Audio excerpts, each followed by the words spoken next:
So so these sinks you find in any jail and prison, and it requires a tremendous amount of strength actually to push it in, and this is the trickle. Many times there's nothing that'll come out, but this is the trickle that comes out. Now if you look, you can see it's not possible to really wash your hands with this. I'm going to do it again. Look at that trickle, it's right against the back.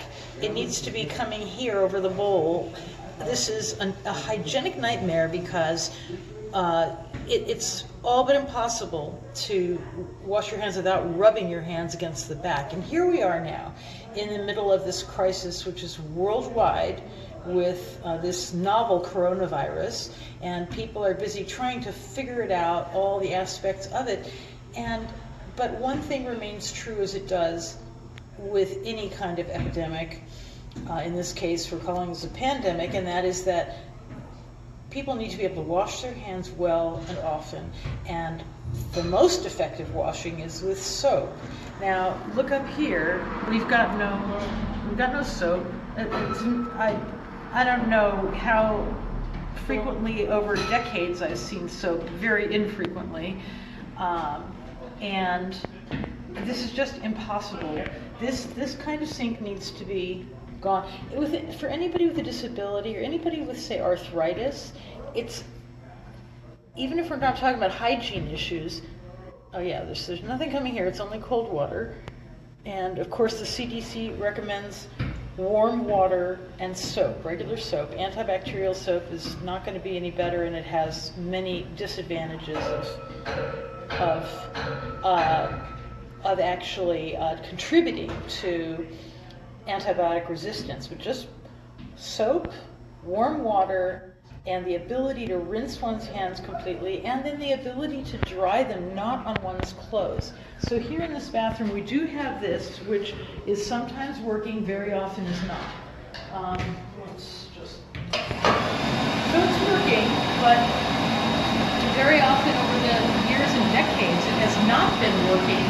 And so then what do? People, wipe their hands on their clothes. That's what they're going to do naturally. And so in this situation with COVID or with any influenza, we don't want to be wiping our hands all over our clothes. We want to be keeping our hands, for the most part, to ourselves, or we want to be cleaning with alcohol. If you don't have soap, alcohol is going to be the next best thing.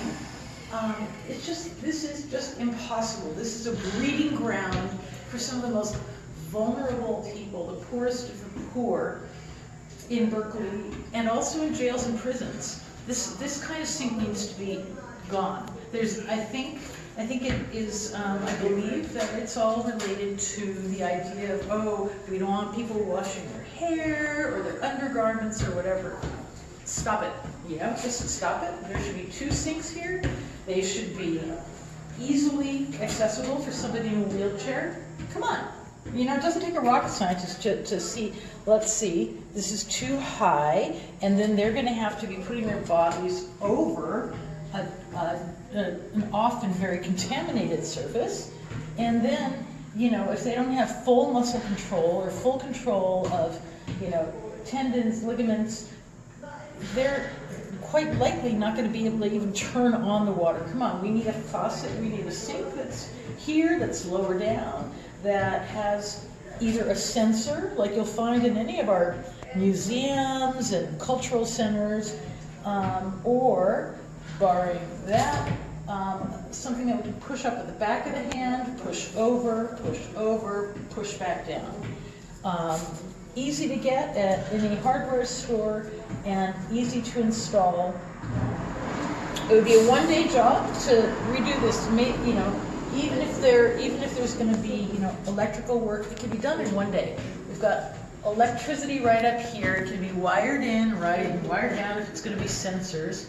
Should be sensors for soap also, if we want to keep things, as hygienic as possible under difficult circumstances. And the problem with the lack of toilet paper over the years here is it's breathtaking.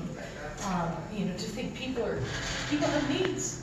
And if people have enough money to live inside, they'll have their bathroom at home and their sink and they can wash up. All the homeless people and the very, very poor people who utilize this park and make this park home, or make encampments home, need access at all times, 24 hours a day.